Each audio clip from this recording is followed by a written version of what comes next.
What is more Irish than a leprechaun? Well, maybe not even a leprechaun. It turns out that the word leprechaun is not native Irish, but has its roots in Italy. Let me explain.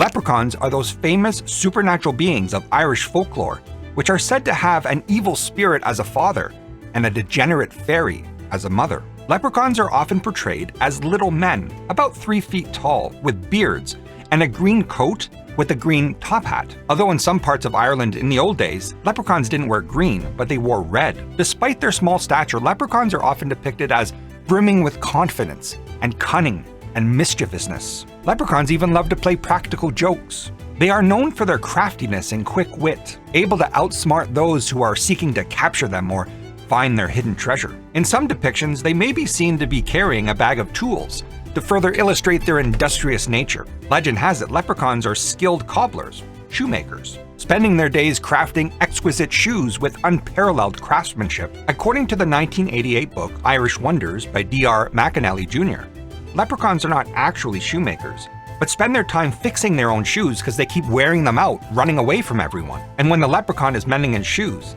that is supposed to be the perfect time to capture him. It is said that they guard a pot of gold at the end of a rainbow. This is their prized possession, which they defend vigorously from would-be thieves. It's just a little fun folklore that some actually believe. Now, my purpose on this channel is just to talk about the fun little interesting tidbits of word origins without getting lost in the weeds. So where does leprechaun come from?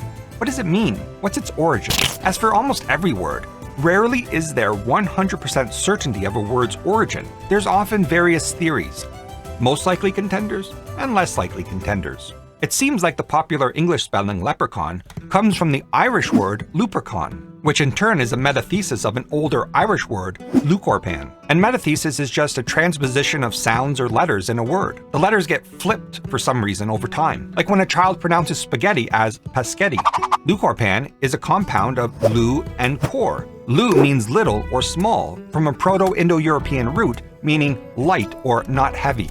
And the corpan or core is from the Latin corpus, which means body. So leucorpan means little body, a little person. But why did I say leprechauns may not be Irish, but Italian? The reason may stem from Irish scholars misunderstanding the words of the 5th century theologian and father of the church, St. Augustine of Hippo. This theory is based on new research from an article published in the journal Cambrian Medieval Celtic Studies. You see, St. Augustine talked about the Luperci. The Luperci was a priesthood of aristocratic youths which would perform a ceremony in February in ancient Rome on the feast of Lupercalia. I talked all about this ceremony in my video on the origins of February. Luperci, as well as the feast Lupercalia, comes from the Latin word lupus, which means wolf.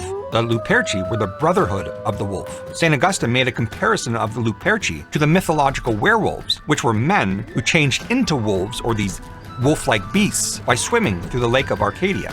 Centuries later, Irish scholars interpreted St. Augustine as saying that the Luperci were non-humans who actually survived Noah's flood and fled to Ireland to survive, which is a perfectly logical conclusion of what St. Augustine said.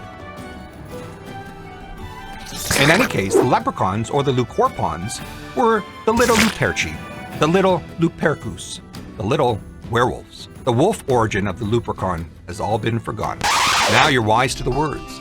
Leprechaun just means little body, or little Italian werewolf. If I ask you